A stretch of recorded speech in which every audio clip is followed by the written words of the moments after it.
A explicação da atividade 2, da sequência de atividades 2, que se encontra das páginas 48 a 50. Atividade 2. O pai de João dividiu a sua horta em 3 canteiros iguais. Dividiu cada um desses canteiros em faixas do mesmo tamanho. Veja só como João desenhou o que seu pai plantou em cada faixa.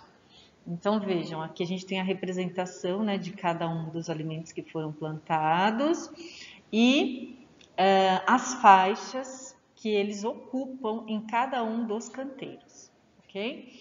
No primeiro canteiro plantou vegetais, no segundo plantou verduras e no terceiro temperos. Indique no desenho as frações correspondentes a cada faixa plantada no canteiro. Então vamos aqui relembrar, né, que fração é um número, né, em que nós temos um numerador na parte de cima e um denominador na parte de baixo. Quem que vai ser o numerador nessa situação aqui? Vai ser a quantidade de faixas que a gente está considerando, tá? Então, por exemplo, aqui nessa terceira faixa, né, nesse terceiro canteiro, a faixa de hortelã é uma faixa, né? Então, por exemplo, seria o numerador 1, e o denominador vai ser o total de faixas do inteiro, do canteiro aqui no caso, né? O inteiro aqui é um canteiro. Então, aqui, o canteiro foi dividido em 6 partes. Então, o denominador vai ser 6. Então, o hortelã, por exemplo, né? A fração que representa a hortelã neste canteiro é 1/6, ok? Continuando. Indique a fração que representa a faixa usada para plantar cenoura, a faixa usada para plantar couve e alface e a faixa usada para plantar hortelã, orégano e salsa, tá? Então, ó, couve e alface, qual é a faixa usada para essas duas aqui, tá, gente? Então, vamos lembrar, a mesma coisa que a gente viu antes, né? A fração tem um numerador e um denominador. Nesse caso, nessa situação, o numerador vai indicar a quantidade de partes que a gente está considerando, né? Que no caso aqui são as faixas, então quantas faixas a gente está considerando.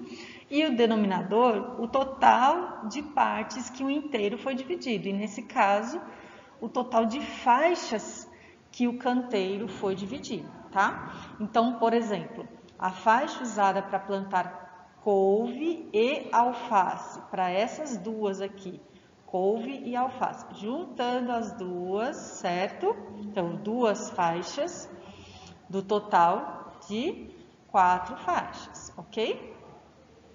E aí a gente pode ter outras representações de fração.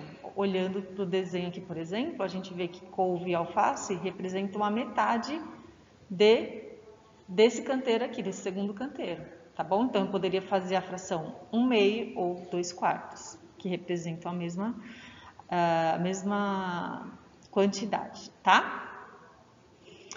Depois, e a faixa usada para plantar hortelã, orégano e salsa. Olha só, hortelã, orégano e salsa. Qual é a fração ou as frações que representam a faixa aqui utilizada por esses 3 temperos, ok? Além da cenoura, né, que é a primeira aqui, tá? Analisem isso. Questão 2. João comentou com seus colegas que seu pai plantava cenoura em sua horta. Alguns disseram que gostavam de comer cenoura e outros não. Então, ele fez uma pesquisa e descobriu que 2 em cada 3 colegas gostam de comer cenoura. Escreva uma fração indicando o resultado da pesquisa de João. Então, vejam, nesse caso aqui, não nos importa quantos colegas ele entrevistou, tá? A gente simplesmente vai olhar para essa informação, 2 em cada 3 colegas, e vai escrever a fração indicando essa informação, tá? Simples assim. Questão 3. Depois de ajudar seu pai, João foi encontrar com Ana para comerem um lanche. Eles pediram 2 sanduíches. João dividiu cada lanche em 2 partes iguais, ou seja, dividiu ao meio cada um dos lanches. Indique a fração que representa cada parte de um lanche. Cada parte de um lanche, tá? Então, se ele dividiu ao meio, cada um dos lanches? Qual é a fração que representa essas metades? Já dei muita dica aqui.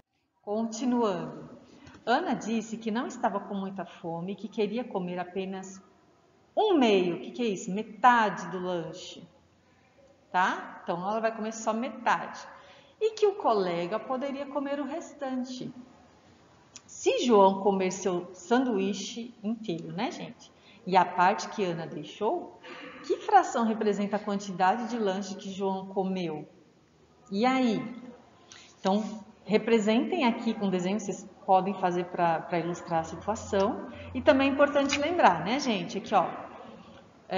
O sanduíche foi dividido, né, em duas partes, cada um dos sanduíches. Então, quantas partes o João comeu? Vai representar aqui as partes consideradas.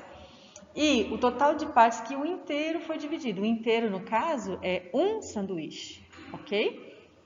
Um sanduíche foi dividido em quantas partes? E aqui, total de partes que o João comeu, tá? Questão B. João comeu mais de um lanche? Explique a quantidade de lanche que ele comeu.